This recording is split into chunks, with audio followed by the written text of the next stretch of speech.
Cześć, witajcie. Zapraszam na film, z którego dowiecie się, jak wygląda przebieg szlaku rowerowego Eurovelo 10 oraz R10 w województwie zachodniopomorskim.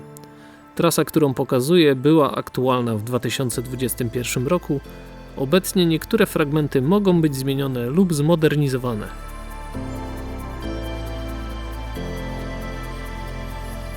Startujemy ze Świnoujścia. Dla większości początkiem przygody z R10 jest dworzec kolejowy, skąd kierujemy się ostatni raz na zachód, aby ruszyć oficjalnie spod symbolicznej bramy granicznej, którą na pewno kojarzycie z niejednego filmu o szlaku.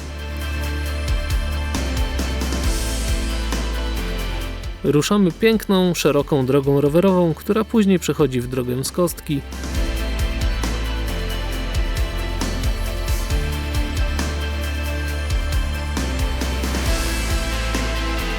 Mijamy forty z XIX wieku i udajemy się ponownie na prom, który bezpłatnie przetransportuje nas na drugą stronę kanału. Po opuszczeniu promu kierujemy się na lewo, odnajdujemy pierwsze oznaczenia szlaku. Zaczynamy kostką, ale po chwili dostajemy upgrade do nawierzchni asfaltowej. Wjeżdżamy na wiadukt i drogą koło gazoportu docieramy do leśnej ścieżki, którą kierujemy się w stronę Międzyzdrojów.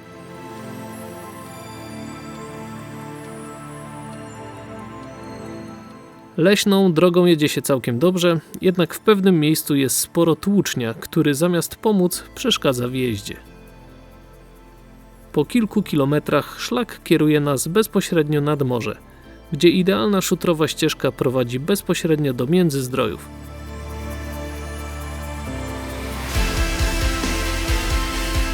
Taki standard drogi zasługuje na 5 z plusem.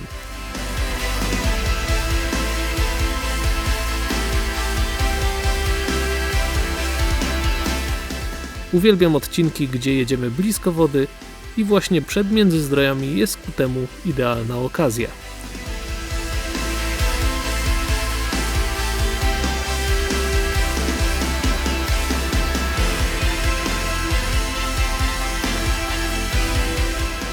W Międzyzdrojach można zaliczyć molo lub inne atrakcje, każdemu według potrzeb. Ludzi jest zawsze sporo, więc trzeba zachować szczególną uwagę. Z Międzyzdrojów wydostajemy się przez Woliński Park Narodowy, gdzie mijamy pokazową zagrodę żubrów. Na tym odcinku szlak poprowadzony jest w większej odległości od brzegu Bałtyku. Nawierzchnia jest taka sobie, a oznaczenia szlaku słabe.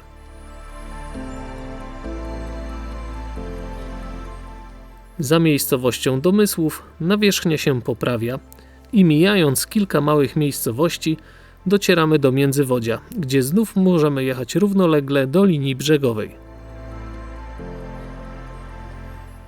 Przejeżdżając przez most zwodzony nad rzeką Dziwna, opuszczamy wyspę Wolin i wjeżdżamy do Dziwnowa.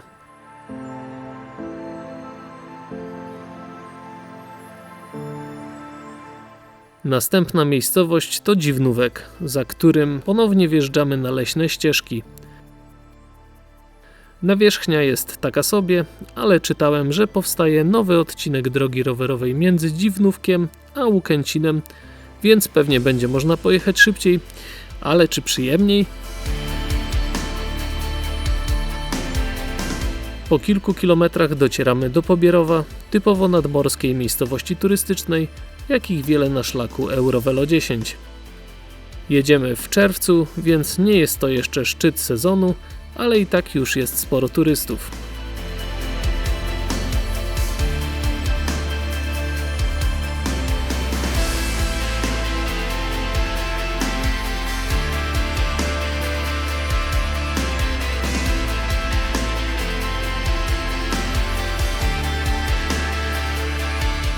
W miejscowości Trzęsacz warto odbić na chwilę w lewo w stronę plaży, aby zobaczyć ruiny, a właściwie tylko jedną ocalałą ścianę zabytkowego kościoła oraz ciekawy taras widokowy nad plażą.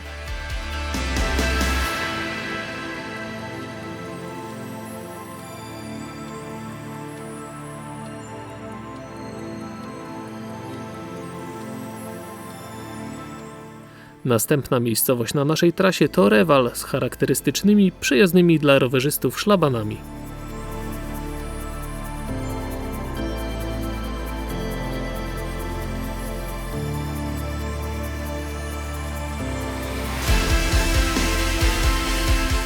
Za Rewalem jedziemy doskonałym odcinkiem szerokiej drogi rowerowej, który prowadzi nas bezpośrednio do miejscowości Niechorze, gdzie dla chętnych polecam zwiedzanie latarni morskiej, jak również parku miniatur latarni morskich. Opuszczając Niechorze, trasa Eurovelo 10 biegnie wzdłuż torów kolejowych, gdzie przez kilka kilometrów mamy szansę zobaczyć skład nadmorskiej kolejki wąskotorowej, która kursuje m.in. na trasie Trzęsacz-Pogorzelica. Skład kolejowy ma wagon przystosowany do przywozu rowerów, tak więc nic nie stoi na przeszkodzie, aby urozmaicić sobie wycieczkę taką atrakcją.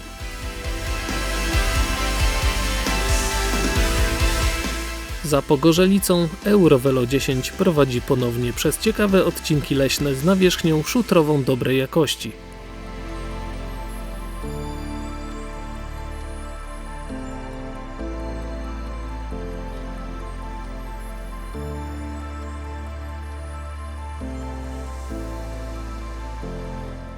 Po kilku kilometrach przez most na rzece Rega docieramy do Mrzeżyna.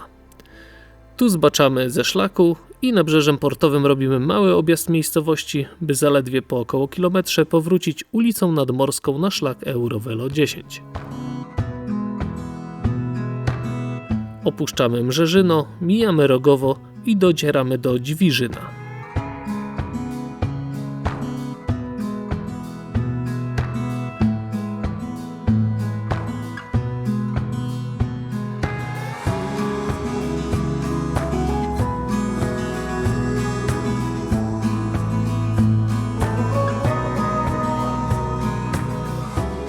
W tym miejscu szlak odbija w lewo, w stronę morza, aby poprowadzić nas przez fenomenalną drewnianą kładkę ze stromym podjazdem. Jest to jedno z moich ulubionych miejsc na całej trasie.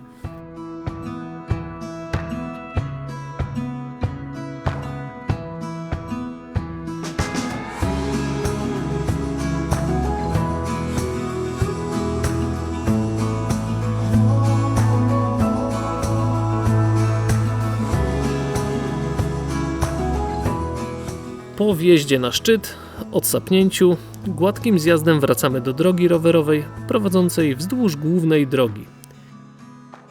Następnie kierujemy się w stronę Kołobrzegu, cały czas jadąc idealnymi drogami rowerowymi oddzielonymi od ruchu samochodowego. Z Ćwiżyna do Kołobrzegu jest jakieś 15 km.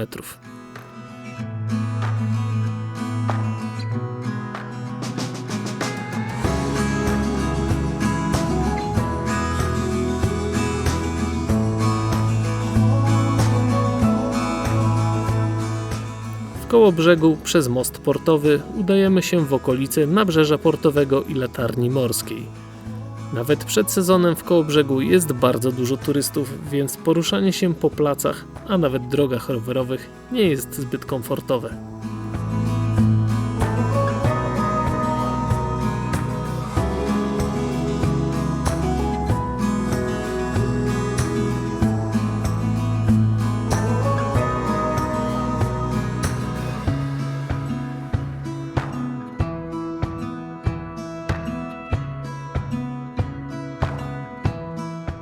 Mimo wspomnianego dużego natężenia ruchu, wyjazd z Kołobrzegu jest bardzo przyjemny. Prowadzi dobrej jakości ciągami pieszo-rowerowymi, które najpierw wiodą przez mały las, później przez wydmy, aby poprowadzić nas drewnianym pomostem z malowniczym widokiem na Ekopark Wschodni.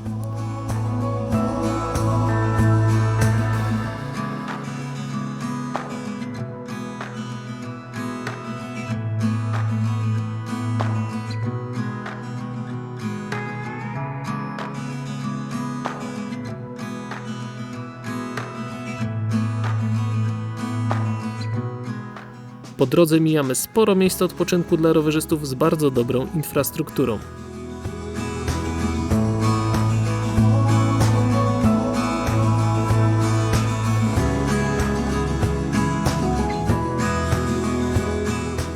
Docieramy do Ustronia Morskiego, gdzie chyba lekko pomyliliśmy drogę, ale szlak Eurovelo 10 prowadzi przez główną ulicę, więc bardzo łatwo się znaleźć.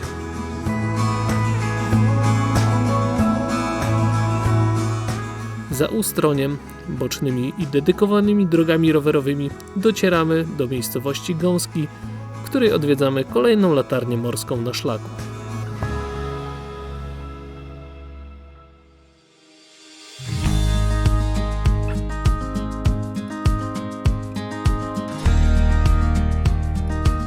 W spokojnym tempie mijamy kolejne miejscowości na trasie, Sarbinowo, a chwilę później Chłopy, które wydały nam się najmniej zatłoczone ze wszystkich odwiedzanych miejscowości.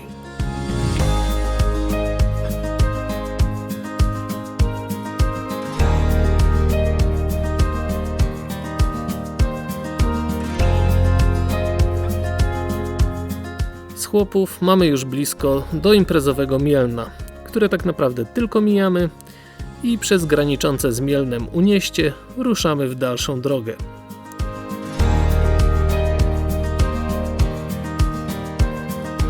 Mijamy most nad Jameńskim Nurtem i w miejscowości Łazy odbijamy w prawo zgodnie ze szlakiem, który oddala się od morza, aby objechać od południowej strony przybrzeżne jezioro Bukowo. W miejscowości Osieki droga skręca w lewo, w drogę rowerową, która ma idealną asfaltową nawierzchnię, a samochody jadą po płytach Jumbo. Do tego droga jest z górki, także jest to niezwykle przyjemny odcinek.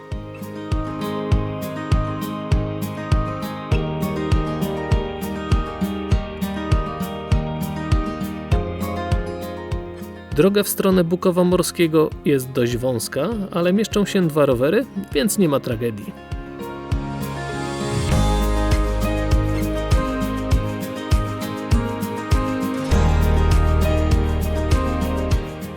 Z Bukowa Morskiego jest już tylko kilka kilometrów do Dąbek, które tylko mijamy i kierujemy się na Darłowo.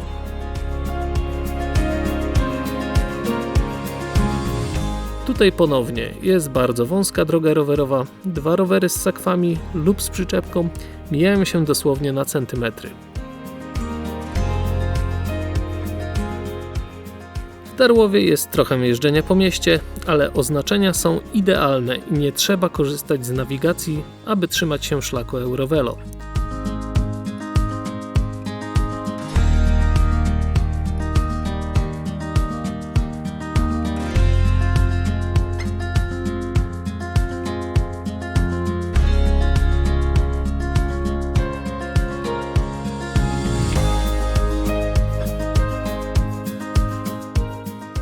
Z Darłowa szlak prowadzi do Darłówka, gdzie rozpoczyna się moim zdaniem jeden z najlepszych odcinków. Prowadzi po kiepskiej nawierzchni z płyt Jumbo, które często pokryte są piachem, co dodatkowo utrudnia jazdę, ale widokowo jest to 10 na 10. Po lewej stronie Morze Bałtyckie, a po prawej wody jeziora Kopań. Mistrzostwo.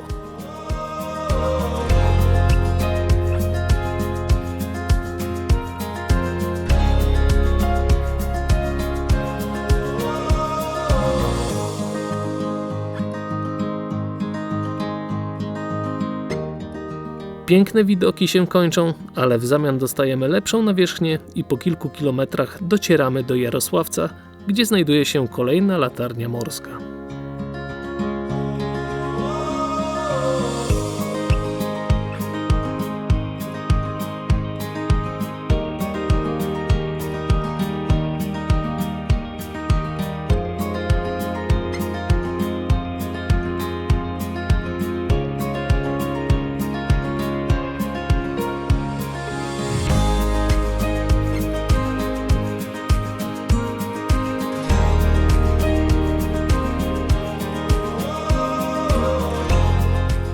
Za Jarosławcem szlak Eurovelo 10 po raz kolejny oddala się od Bałtyku, aby tym razem okrążyć od południowej strony jezioro Wicko.